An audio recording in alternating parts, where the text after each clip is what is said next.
What's going on, everybody? Crazy Dog back with my final individual Browns free agency target video of the week. Of course, tomorrow will be my final overall Browns free agency target video, as I'll be talking about 5 additional free agent targets for the Cleveland Browns. And then, of course, legal tampering starts on Monday, and that's pretty much when the fun begins. And we'll see how busy Andrew Berry and company will be, because with us trading for Amari, are we still going to be looking as hard at receivers? I mean, we'll see what they do. Now, before I get into today's free agent target for the Cleveland Browns, I got some more breaking news to talk about. Now, this news came out right after I finished my Amari Cooper trade video, because, of course. And this comes from Adam Schefter, and I quote, "On the same day they agreed to trade for wide receiver Amari Cooper, the Browns also have granted permission to veteran wide receiver Jarvis Landry to see a trade." Gotta love the spelling error by Adam. To seek a trade per sources. Now, actually, Adam did respond by, fixing his little error.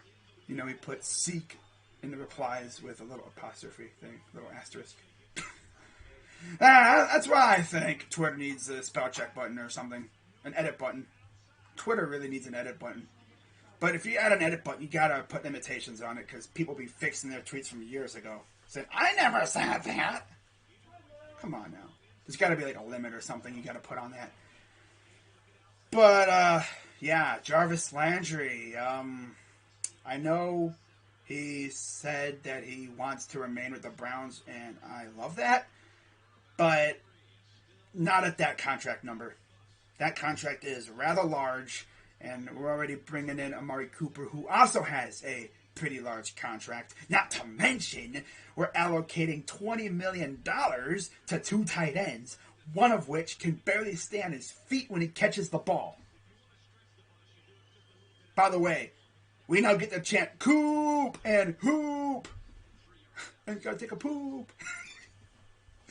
Oh my god, bro. Like, what is this, man? The shenanigans that goes on this channel, bro. It's crazy. But yeah, in my honest opinion, I think Jarvis Landry is going to get traded. It's better to get something for him than nothing. Probably a couple draft picks. Whatever.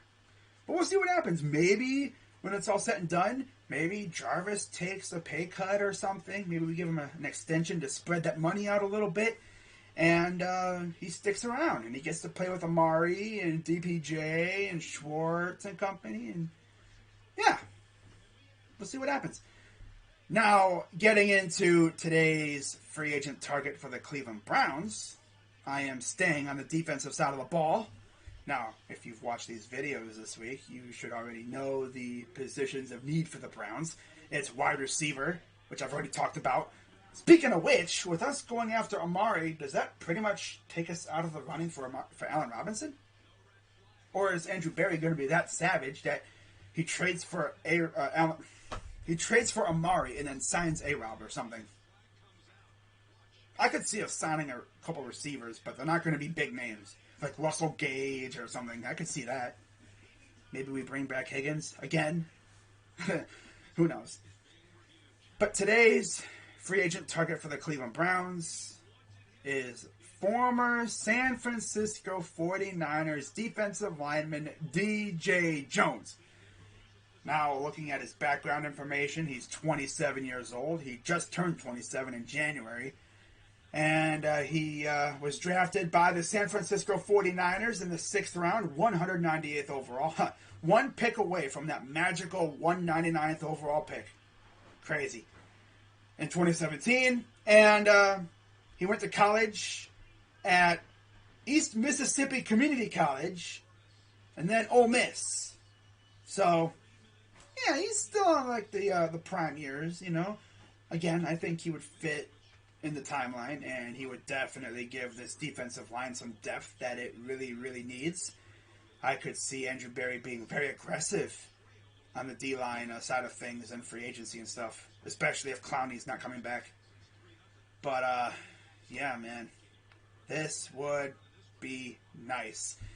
Now, you look at Jones's stats, And he's played in 61 games, started 46, 3 passes defended, 3 forced fumbles, 7 career sacks.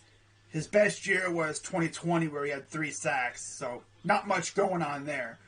In terms of tackles, 126 combined, 92 solo, 34 assists, 23 tackles for loss, 9 QB hits.